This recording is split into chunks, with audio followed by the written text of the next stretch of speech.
Deck profile now or Riot? Okay.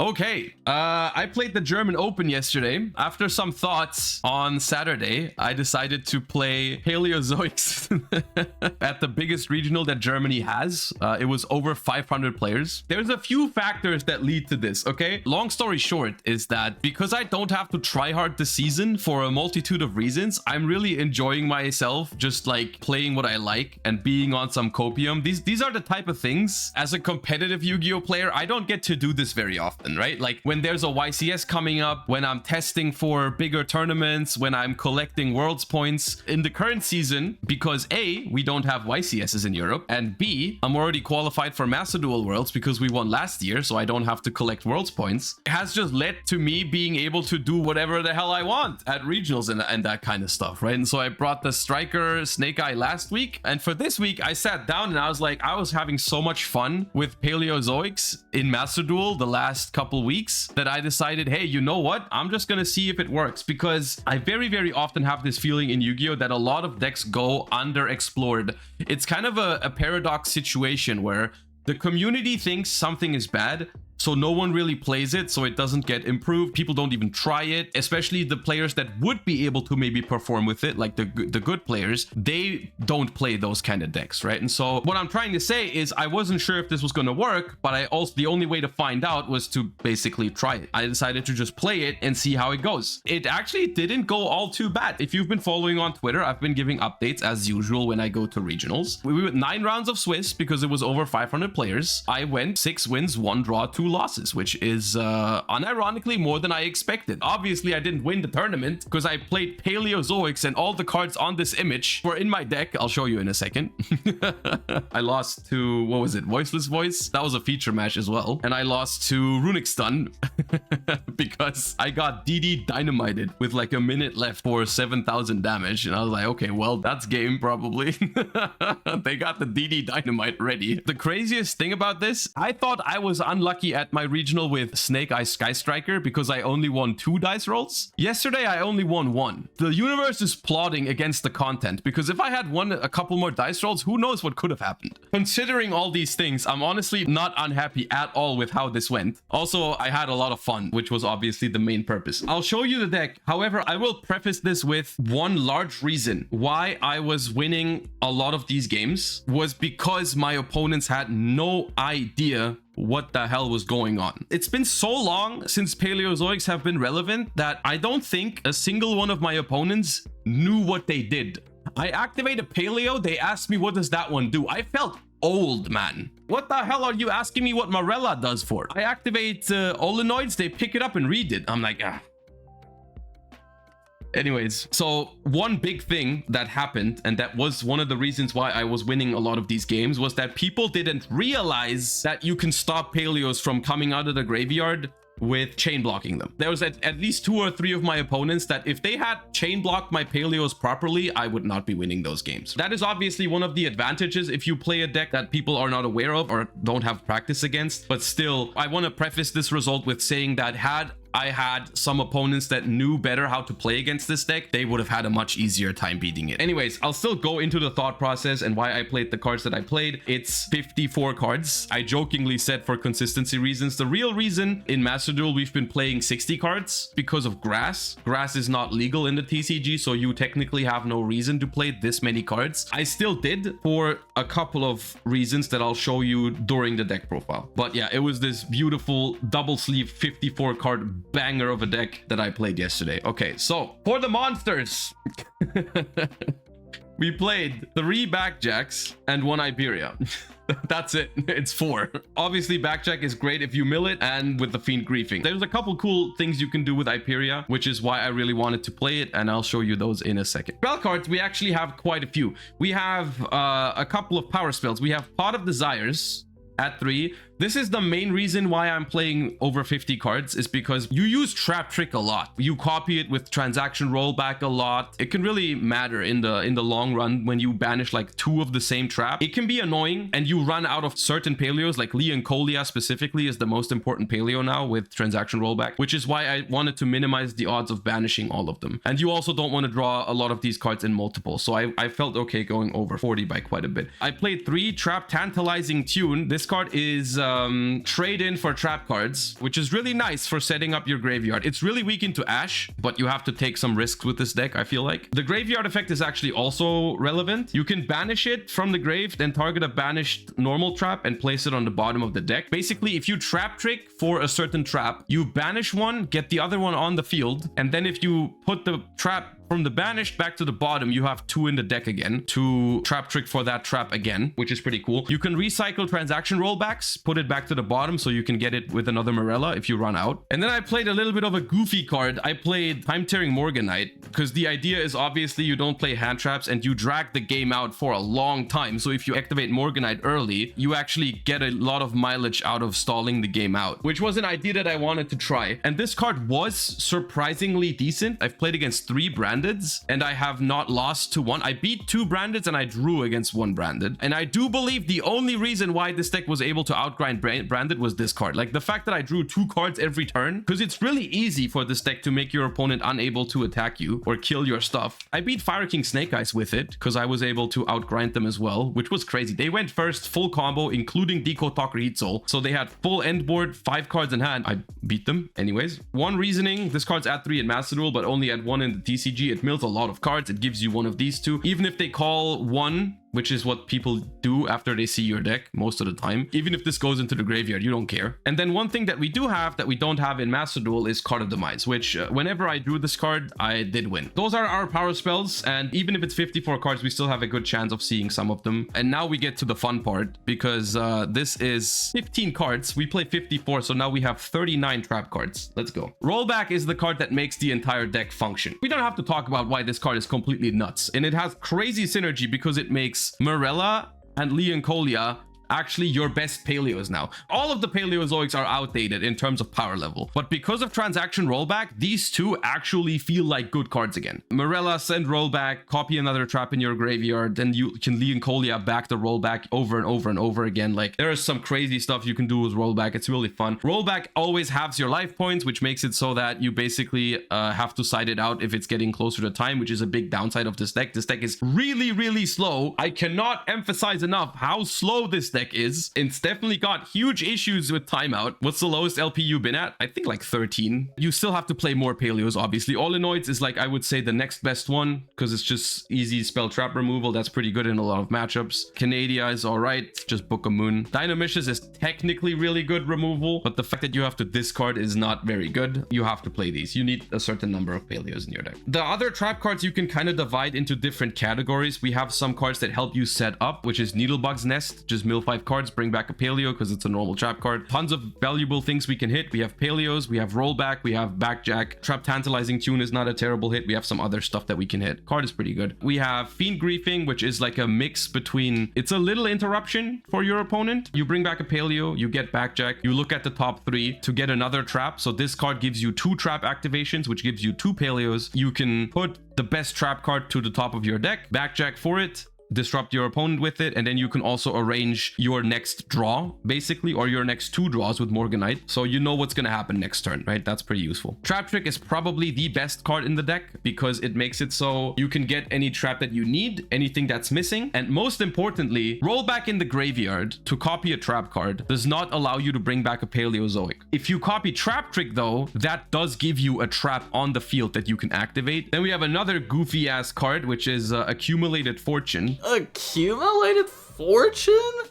Nah, okay, alright, never mind. I love this deck. Whatever Josh is cooking, I'm on board. Literally every single one of my opponents had to pick up the card and read it. This card is a very, very old common from Cyber Dark Impact. That's like literally 2005 or 6. I don't know exactly. This card can only be activated at Chain Link 4 or higher, and it draws you 2 cards, which is really easy to do. Your opponent activates a card, you activate a trap card. Either they chain something or you chain a Paleo. So that's 3. And then you draw 2 and chain another Paleo to it. You need card draw traps, I think, to keep up with your opponent. I didn't play Reckless Greed. Reckless Greed is really, really good in Paleos, especially with transaction rollback, because you can copy it multiple times. However, I didn't think it was smart to skip draw phases when I play Morganite. It was either Morganite or Reckless, and I decided to try out the Morganite. And that's why I wanted to play this, because I didn't want to run out of cards. This card was okay. It's kind of like a necessary evil. We have the best trap card in the deck, the best defensive trap card, I should say, is the Ruma Karma Cannon. This is the only card in my deck, besides like Dynamishes, that removes the opponent's monsters from the field. I don't play Needle Sealing, I don't play Compulse, I don't play Ice Dragon's Prison, nothing. I'm just looping Karma Cannon over and over and over and over again. And the last 2 cards, which are really important because they make it so your opponent cannot kill your Paleos, are Rise to Full Height and Vaboku.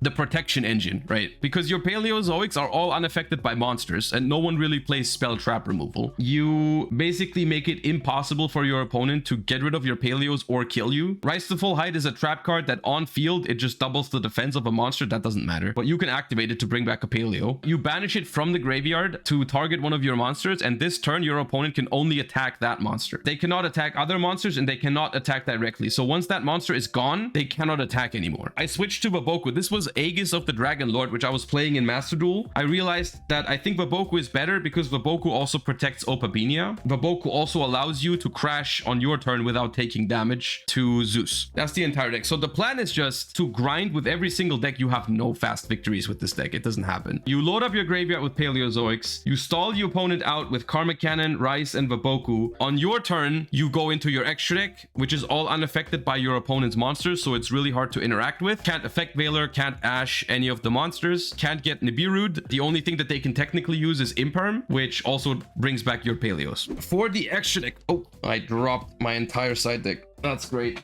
Phenomenal. You play 3 Opabinias, which you actually do need a fair amount of the times. You also absolutely need 2 Animal Lucaris. So this, I think, is the new totally awesome. I still played Toad, but only 1 because there's no frogs. And without Ronin Toadin, there's absolutely no reason to play freaking frogs. Please give me back Ronin Toadin, I'm begging you. You can make Toad for the Omni Negate, but that only happens very, very late into the game. Because it recycles a water when it goes to the graveyard and we don't actually play any waters, you can keep recycling Toad back to the extra deck. But the real boss monster of this deck is Animalocaris. 3 level 2s, it's unaffected by monsters, it's a quick effect pop. The even more broken effect though is that once per turn, if a trap card leaves your spell and trap zone and goes to the graveyard, you look at the top card of your deck, and if it's a trap card, you add it to your hand. So you just make this guy, and every single turn, because you play so many trap cards, you just print cards. You just get a bonus trap every single turn. If Morganite is active and you summon that thing, you get like 3 cards every turn, and you pop a card every turn. So if you protect an Animalocaris with like Vaboku or Rise to Full Height, that thing carries like crazy. That's your goal. Basically, you stall with trap cards, you bring back some Paleos, 3 or 4 most of the time. It goes to your turn. 2 Paleos make Opabinia, which adds another Paleo from your deck to your hand. You go like Leoncolia, chain another Paleo, put transaction rollback back into the graveyard, make like Animalocaris, then you use like transaction rollback to copy Trap Trick, give you another trap, activate that trap, bring back another Paleo, Animalocaris triggers, gives you another trap to the hand. Often I made Opabinia an attack. Then you go battle, and then in main phase 2, you make a Zeus here, blow up everything that you have set with Karma Cannon. The Anomalocaris and the other trap, the Paleos, they all survive because they are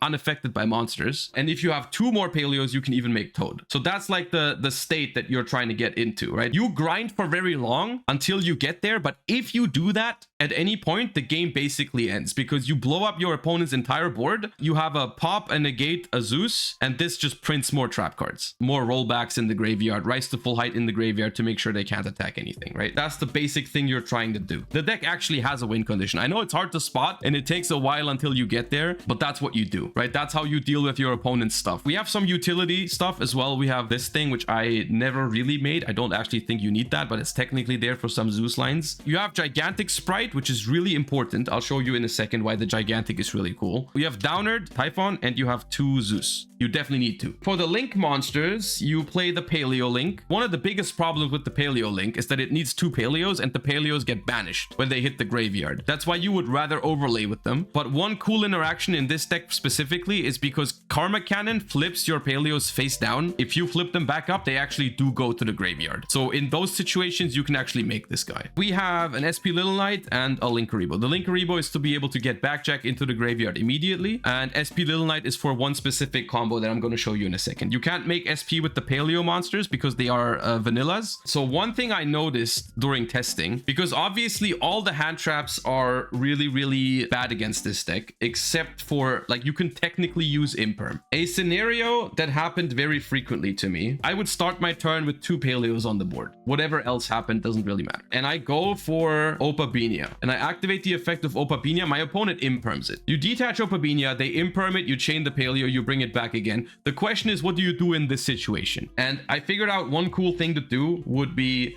you link these 2 into Cambro Raster. If they have another back row, you can send that back row. If not, you can send one of your own. You go for a Paleo, whichever one you need. Let's say it's Morella. Morella, bring back Leoncolia, send like rollback. And then one thing you can do, because these 2 can't make another Paleo Exceed or anything like that, you can make Gigantic. You have 2 options now. You can either attack with the Gigantic, which is 3200 to go Downerd Zeus, 4 material Zeus, which is what I did sometimes, or you can go Gigantic Effect, summon the one of Iperia, which is why it's here. The Iperia draws you a card, and then you make an SP Little Knight and get a banish from it. So basically the Gigantic, either it's just a 4 material Zeus, or it's a draw 1 and make SP. And SP Little Knight is actually really funny with Rise to Full Height, because if you activate SP to banish itself and one of your opponent's monsters, and you chain Rise to Full Height on the SP, they just cannot attack at all. And you can do that like every turn. Like the SP returns, you Leoncolia the Rise to Full Height back into the graveyard, they do something, SP effect, chain Rise, can't attack anything. If you want to play a budget version of the deck, I suppose you could play without SP. I don't think it'd be the end of the world. I only made SP like twice. That's the extra deck. The side deck is where some Troll Despair stuff happens. There's a few matchups that simply cannot get rid of your Paleos. There are some matchups that can, that are really annoying. One of those is Fluon the Reese, because if they have the continuous spell, you cannot win, because they contribute your Paleos. You just can't beat it. So I decided to play 2 Zombie Worlds and 2 Metaverse, which you can access with Trap Trick. And even if they play an out to Zombie World, you can roll back the Metaverse to do it again, which is why it's 2 and 2. Unless they have 2 outs to Zombie World, you beat the deck. You can do some other pretty criminal stuff in a couple of matchups. You have 2 D barriers so that you can Trap Trick for it. That's why it's a lot of 2-ofs here. I held the branded player hostage for like 6 turns because I kept rollbacking the dimensional barrier and putting the transaction rollback back into the graveyard with Leoncolia. Like once this thing hits the graveyard, you are never touching your X-Trick again. You can do the same thing with different dimension ground.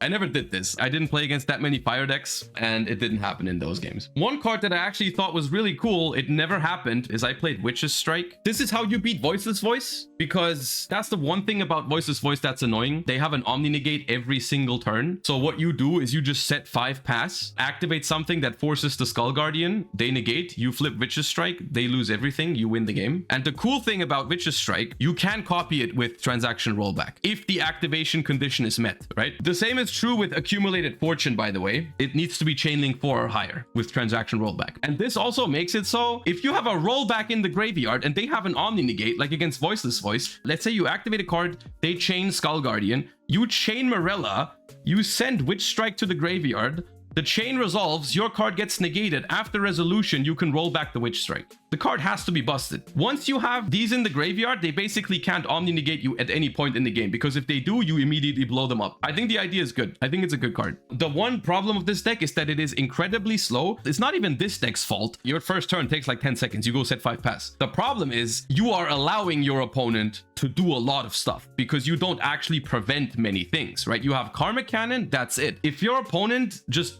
plays their combos every single turn and doesn't give up, it cannot win 2 games in 45 minutes. It does not work. It's not your fault. It's the fact that every single meta deck just takes forever. That means you have to side out rollback, obviously, because you pay half your life points. But I didn't want to side deck a time card that was just a time card, because this deck, it's barely playable. I think if you use a card like Dogwood or something like that, you just go -1, they can just pass. Like, they summon once, you Dogwood, they pass. And you go like, okay, set 5 pass. And they just keep going next turn. It doesn't work. So I wanted to play a card that would give me some edge if it was close to time, but it wasn't completely bad. So I decided to play Scattershot at 3 and Blaze Axilla Reload, because these cards actually have a purpose. The main purpose for these, because you side out rollback, even when there's 15 minutes left or 20 minutes left, you have to take out rollback. So you have no more good targets for Morella. You Morella for a reload, you banish reload to send a Volcanic from deck to graveyard, which is Scattershot, and then it blows up the entire board for the opponent. And it's at level 2 as well, which makes Opabinia. Honestly, I made Opabinia with this more than I burned with it. I won 1 game because of the burn. Legitimately, if your opponent scoops at the right time, like, you just don't have the means to do damage fast enough. You can't do it. But I wanted something that was at least functional. So basically, this is what happens when I apply sort of competitive theory on a not very competitive deck, I would say. It was a lot of fun. I still don't think it's that good. Let's be real. I was on a little bit of copium that it could perform okay, and it did that. It did perform okay. I was happy with how it performed. I'm pretty sure 6 wins, 1 draw, 2 losses is pretty good for what it's worth. I obviously would have liked to do better than that, but that was probably asking too much. I went into it with the mindset of, we're just gonna see how well this can do. There's probably ways you can improve this deck, so by all means, go ahead and try it. It's very hard to play though. I think it's very, very hard to learn. It teaches you a couple solid basics though, in grind game theory and all that stuff. Don't expect too much out of it, especially if your opponents know what to do against Paleos. It gets infinitely harder, because a lot of the things that I just mentioned that are supposed to be dead against this deck, like Effect Veiler, can still be used very effectively against it. If you activate a trap, or if your opponent activates a trap, the Paleozoic in the graveyard needs to be the next thing that activates. And that was something that a lot of my opponents did not do. Like, if I activate a trap card, even if you have a dead Effect Veiler in your hand, you can throw that Effect Veiler onto one of my Exceed monsters. You can't Veiler the traps because they're normal monsters. But if I have like an Opabinia and I activate a trap, you can just Veiler the Opabinia to not allow me to bring back a Paleo. Branded opponents that I had, they had Mud Dragon and Dragostapelia at the same time, which in theory is almost game over, because that means they can chain block 2 times every turn. They never did. They just made those because they were running out of extra deck and they just didn't use them. Like, I was spamming trap cards and they were like, okay, even though they can like chain block twice per turn, right? If people play properly against this deck, it's really hard. The deck is very out of touch with modern Yu-Gi-Oh! Please give me Paleo support, Konami. So the deck is fun. Don't expect too much out of it, because a lot of the stuff that I did was because people weren't playing against it correctly. I mean, that's also part of the skill behind this game, right? Like, if you are playing a sleeper deck like this one, then obviously you have that advantage of people misplaying against you. It doesn't feel great to rely on it. Very often I would like sit there and I would be like, okay, I have this line available. If I take it and if they chain block, then I lose, but I have to go for it and hope they don't do it. And then, you know, they didn't. Did you help them understand? I told them after, obviously. I'm not telling them during the game. I'm not like activating a trap card and I'm like, hey, you know, if you chain that Dragostapelia, I can't bring back a Paleo. I told them after the game and they were like, oh, well, okay. Yeah, I see. I guess they won't do that again. I do enjoy, like I said earlier, this sort of situation that I'm in at the moment, where I can just do whatever I want, whatever I feel like at tournaments, because I don't need to grind for Worlds points. I don't need to test for YCSs. It's kind of fun to just play whatever you love, because I do have a very deep love for this game and for some of the decks that aren't competitive anymore, or as competitive. So just going to tournaments for fun is something that is pretty fun. Who would have guessed? Anyways, I hope you enjoyed this deck profile. I hope it gives you some inspiration, even if it's not specifically Paleo that you like. I think the process of taking one of your pet decks and trying to make it perform as best as it can is really, really fun. So yeah, if you've been watching this on YouTube, thank you for watching. Hope you enjoyed. Make sure to like, comment, subscribe, all that good stuff. Let me know what you think of this deck. Let me know if you remember the Paleozoic effects, or if you are one of the people that would pick all of them up and read them, which would make me really sad. Thank you for watching, and goodbye, YouTube.